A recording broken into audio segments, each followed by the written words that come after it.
ថ្ងៃនេះខ្ញុំនឹងមកស្រាយចម្ងល់បងប្អូនដែលតែងតែសួរខ្ញុំថា Universal Remote Control មួយគ្រឿងអាចបញ្ជាគ្រឿងអេឡិចត្រូនិកបានតែមួយគ្រឿងទេឬយ៉ាងណាហើយ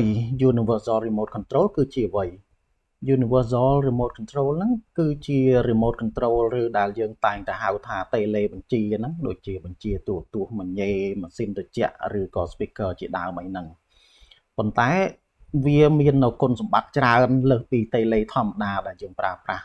រាល់ថ្ងៃហ្នឹងពោលគឺវាអាចភ្ជាប់ជាមួយ Wi-Fi ជាមួយ Internet ជាមួយ Google Home Assistant ជាមួយនឹង Amazon Alexa ឬក៏ Siri ក៏បានហើយមិនតែប៉ុណ្ណោះទៀតវាអាចបញ្ជាបាននៅគ្រឿងអេឡិចត្រូនិកជាច្រើនគ្រឿងហើយច្រើនម៉ាកហើយបើសិនបើនៅក្នុង system របស់ app វារកអត់ឃើញម៉ាកឬក៏ឧបករណ៍របស់យើងដែលយើងត្រូវបញ្ជាទេវាអាចរៀនពី Tele ដែលយើងមានស្រាប់នឹងបានទៀតដូច្នេះហើយ Universal Remote Control ហ្នឹងមួយគ្រឿងហ្នឹងអាចប្រើជាមួយគ្រឿងអេឡិចត្រូនិកបានច្រើនគ្រឿងឲ្យតែវាមើលគ្នាឃើញនិយាយទៅកុំឲ្យតែវាមានជញ្ជាំងបាំងឬក៏មានស្អីណាមួយនៅបាំងពីមុខវាគឺវាអាចនិយាយជាមួយគ្នាបានហើយដោយសារតែវានិយាយជាមួយគ្នាដោយរលកសញ្ញា infrared អញ្ចឹងវាត្រូវឲ្យវានៅទល់មុខគ្នាគឺពោលគឺវាត្រូវតែមើលគ្នាឃើញទើបបានអាចបញ្ជាបានជាក់ស្ដែងដូចករណីនៅផ្ទះខ្ញុំអញ្ចឹងនៅក្នុងបន្ទប់អង្គុយលេង living room ហ្នឹងខ្ញុំប្រើមួយគ្រឿងសម្រាប់បញ្ជាឧបករណ៍3ដែលក្នុងហ្នឹងមានទូរទស្សន៍មួយ Android TV Box មួយហើយចង្ហាល់មួយ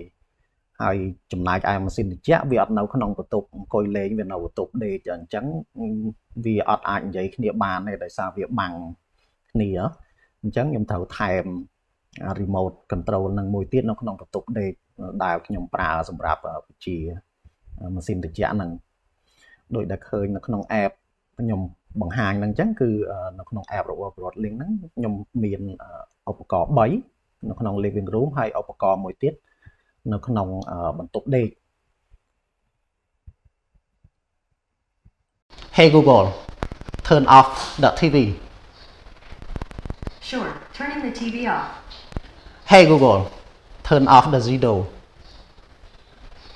Got it, turning off Zito. Hey Google turn on the aircon Alright, turning on the air conditioner. Hey Google set the temperature to 26 Got it, setting the air conditioner to 26 degrees. Hey Google turn off the middle light Got it, turning the middle lights off.